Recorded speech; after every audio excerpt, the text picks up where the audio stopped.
Break time ko, halika. Dito tayo sa CR. Meron pa akong 30 minutes. Isabel nga pala. Puya talaga ang kalaban namin sa call center. Panggabi kasi ako. Marami kami pero iba't ibang schedule. Di namin maiwasan ang antukin. Ang iba pa Starbucks. Ang iba naman pa yosi-yosi at kain ng asin kung minsan. Yung iba, higop na lang ng mainit na sabaw sa kabilang kanto. Kami ay iba ang libangan. Talagang di mapapantayan.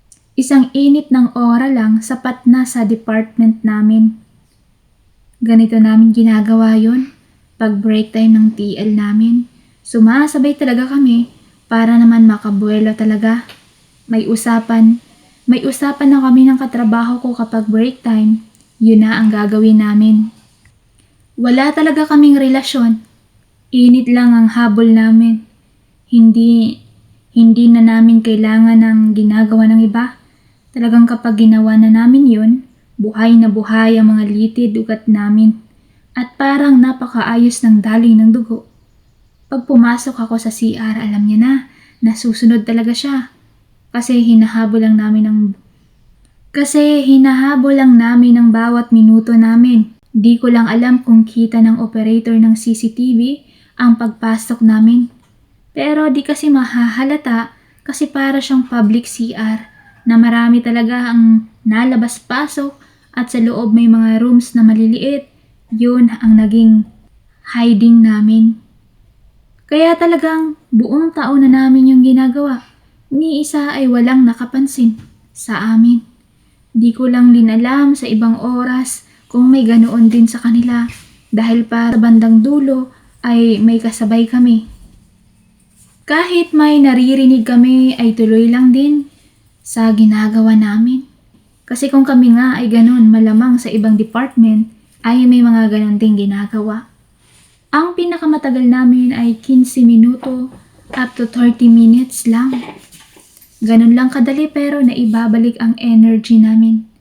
Nawawala ang antok at tuloy-tuloy lang sa trabaho, minsan 12 hours pa. Nang minsan di ko kasabay si Rex, may iba akong inalok pero alam din niya dahil yun din ang ginagawa niya. Kapag ginawa namin ay sanay na rin pala siya. Pero iba-iba din ang style niya. Sa dress room lang siya. Kaya pala, may mga matagal lumabas na kunwari ay nagbibihis lang. May ginagawa na pala. Ganun na ang naging sistema namin. Pagkawala yung isa ay yung isa naman. Palitan lang talaga. Dito na namin nalalasahan ang iba't ibang hilaw. Minsan kasi napaka-toxic ng call. May mga caller na napag-iwanan na ng jowa at sinisisi lahat ang mga agent na kausap nila. Bibigyan na lang namin kapag ganun. Kailangan lang makapag-deal sila bago matapos ang call. Isang napakagandang points yun sa team namin. Kung hindi namin yun magawa, ay tiyak katakot-takot na sermon ang aabuti namin sa TL namin. Pagka minsan na zero talaga ay nagtatanggal din sila ng tao. Malakas din kasi talaga ang pressure. Sa mga katulad namin, bibihira ang walang side out.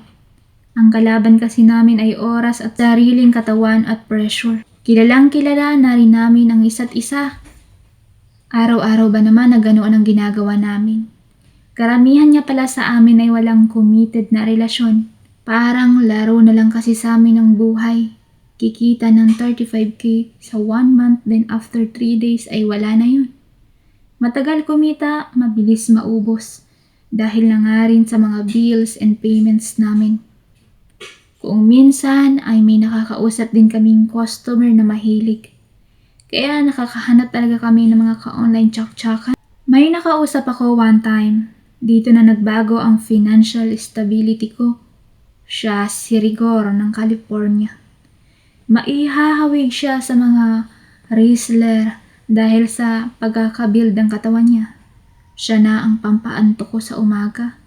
Kasi sa umaga free ako at dapat matulog lang. Pero bago ako matulog, magkausap lang kami ni Rigor. Magaling na rin ako sa oral kasi sanay ako sa actual. Nagugustahan niya ang bawat tunog ko, malambing at nakakapukaw na boses. Pagkatapos namin, pag natuwa siya, mababa na ang 15,000 ang ibigay niya. Minsan ang 1 month ko sa kanya ay umaabot ng 60K. Walang sinabi ang trabaho ko na panay puyat at hassle lang, pati pressure at unhealthy living. Pero naging daan din yon para gumaling ako sa pakikipag-usap sa mga taga-ibang bansa. Matagal din ako bago natuto ng mga language nila. At pagkaraan ng makipag-usap sa mga taga-ibang bansa, dati sumusunod lang ako sa mga translator habang sumasagot sa kanila. Dahil nga kay Rigor, nakalipat na ako sa magandang kondo dahil sa supply niyang pera sa akin. Nasa bansa nila ay barya lang ito. Kaya naman masyado ko talagang ginagalingan kapag na-video na kami. Yun bang hindi siya mabibitin sa ginagawa ko on cam. Pero di ko pa rin naman pinapabayaan ang trabaho ko sa call center. Hindi na nga tulad ng dati na pati day off ko ay pinapasukan ko. At hindi na rin ako mahilig mag-overtime. Minsan undertime pa lang dahil 4 hours lang ang itinatagal ko dahil na rin sa nabuboard na ako sa mga tumatawag. Marami ang nagtaka sa mga performance ko. Lalong-lalo na si Rex. Sabi niya, bakit bibihira na daw kami magpainit? Lagi na lang daw kasi di tumatiming yung oras namin. Di ko alam kung itong si Rex ay may tama na sa akin kasi parang namimiss niya bawat posisyon namin. Iba na rin ang pinagkakaabalahan ko sa kondo ko. May isang negosyo kasi si Rigor na itinibala sa akin na inaaral ko i-manage sa online. Lahat ng komisyon na makukuha ay hati kami. Napakalaki na ng ganong usapan. Kaya pinilago ko ito. Paminsan-minsan nakaka-score pa rin sa akin si Rex. Pero sa kotse na nabili ko na brand new. Malawak kasi ang space kaya buwelo rin kami kumilos. Hindi ko mabitiwan si Rex kasi si Rigor ay malayo. Hindi ni Rigor maibigay ang kailangan kong init. Pero minsan ako, konsensya ako dahil na rin sa parang sinusuplayan lang ako ni Rigor para kay Rex. Kasi simula nang maramdaman ni Rex na umunlad ako, panay dikit na siya sa akin. Di ko rin tuloy maitabo itong si Rex kasi matagal na ang pinagsamahan namin sa work. Ang problema itong si Rigor, nagpaplano ng bumisita sa akin ng 1 buwan. Next month na yon kaya grabe talaga ang balanse ko ng mga ganap sa akin. Ang plano ko sana kapag pauwi na siya ng Pinas ay di na ako papasok. Kaya lang paano pag umalis na siya at bumalik.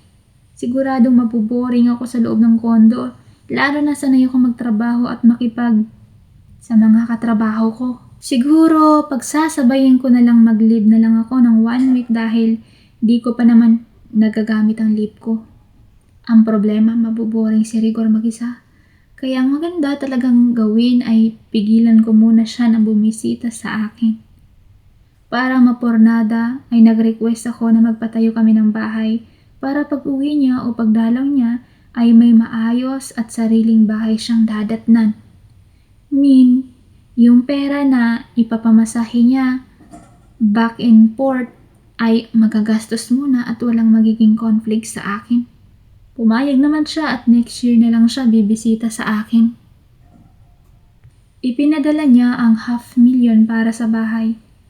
Pinasimulan ko ang bahay. Hanggang sa malapit na itong matapos at umabot nga ang halos ng kalahating taon at dumating rin ang promotion ko sa trabaho. Naging TL ako at talagang naging maganda ang takbo ng trabaho ko. Tuwang-tuwa ako. Dahil nakapag-upgrade na rin ako ng lahat pati sasakyan ko ay isang mamahaling Fortuner at napakagara pa ng bahay na ipinapatapos ko. Ngayon, lalo pang gumandang stability ng pera ko kasi may negosyo pa kami na umuunlad na rin. Kumikita na yon ng 100K sa peso kaya natuwa rin sa akin si Rigor at iniregalo na sa akin ang negosyo niyang yon. Malapit nang mag-iisang taon at nakaredy na rin ang bahay. Bumili ako ng makabagong damit at lahat ng ginastos doon ay pera ni Rigor. Wala man lang akong binitawan kahit isang piso. Dahil di ko pa man talaga kilalang lubusan ng lalaking naging partner ko online. Mas kilala ko pa si Rex. Pero no choice kay Rigor talaga ako. Si Rex naman, ayun, bumitaw na sa pag-call center at muling nag-aral ng college. Mas pinagtuunan niya pa ang computer. Di ko alam kung ano ang plano niya. Kasi marami siyang tanong sa akin. Paano ko raw narating ang ganong stage ng pamumuhay? Sabi ko sa kanya tamang paghipon lang pero sinamahan ko ng negosyo online. Kaya naniwala din siya. Kung nag-focus lang talaga kami sa pagiging employee, wala kaming mararating. Wala talaga itong stable na kita na mabubuhay ka hanggang sa mamatay. Maganda na rin ang posisyon ko kaya nga okay lang na di ako pumasok basta meron ako mga masisipag na ka-team. Nagre-request na rin ako na ang work ko ay via online na para sa bahay na lang ako nagtatrabaho. Pumayag naman ang pinaka-head namin dahil na rin sa mataas na ang performance ng team. Si Rex ay minsang naligaw sa bahay at bumisita. Siyempre, pinagbigyan ko siya. Sa tulad ng dati namin ginagawa na pagpapainit. Dahil wala pa naman si Rigor.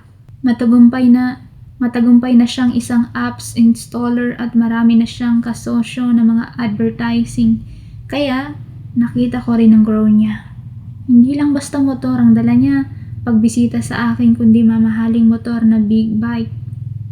Di ko alam, mas lumakas ang tama ko sa kanya na noon pa pala ay nararamdaman ko na akala ko flirt lang pero may feelings pala. Pero next week ay tuloy na si Rigor. Naka-ready na daw siya. Kaya no choice kundi ay siya talaga ang makakasama ko sa bahay na yun. Nagpaalam na si Rex at tawag na lang kung may kailangan. Alam ko na ang tinutukoy niya. Pagdating ni Rigor sa airport, talagang napayakap ako sa kanya. Mas gusto ko pala siya kaysa kay Rex. Iba ang itsura niya. Parang yung mga sikat na aktor sa ibang bansa. Kaya nga inuwi ko agad siya sa bahay na ipinagawa niya. Masaya kami sa bahay na yon at natuwa siya sa ipinagawa ko. Siyempre pagdating niya mismo ay binuhos namin. Ini-apply namin lahat ng moves namin sa camp. Talagang magaling rin siya. Sumasideline pala siya sa isang red site at ipinakita niya ang mga video niya sa akin. Di naman ako nagalit kasi pareho lang pala kaming may sideline bago pa kami nagkakilala. Inubos namin ng magdamag at poste nga ng Meralco ang nakuha ko. Kaya nga kinaumagahan ay napagod talaga ako. Doon ko nasabi nakakalimutan ko na si Rex at ayos na ako kay Rigor. Pero nang umalis si Rigor, bumalik ng bansa niya after 1 month, ay hinanap ko ulit si Rex. At doon na naman namin ginawa ulit. Nakita ko na di pala maiwasan ng dati pang gawa namin kahit na may Rigor na ako at nasa kanya naman ang lahat. Kaya dalawa silang umaararo sa aking kabukiran. Yung isa, pag wala si Rigor, kaya lagi talaga akong fresh. Binibigyan ko lagi ng magandang promotion mga ka-team ko sa call center. Isang pasasalamat dahil di na ako nakaasa lang sa sahod ko. Marami na rin akong negosyo at masayang namumuhay sa piling ng dalawang tagapagpasaya ko. Pero dumating ang pagkakataon na nawala siya. Pinatumba siya ng isa sa mga client niyang advertiser. Kaya pinauwi ko na lang si Rigor at namuhay kaming magkasama at matagumpay na negosyante sa Pinas. At ako rin ang may-ari ng pinagtatrabahuhan ko dahil nabili ko na ito. Ang natutunan ko lang ay sa pangyayari sa buhay ko, hindi pala kayang magtago habang buhay. Hindi nalaman ni Rigor pero nawala lang basta itong si Rex. Parang wala nang maging sagabal sa amin ni Rigor.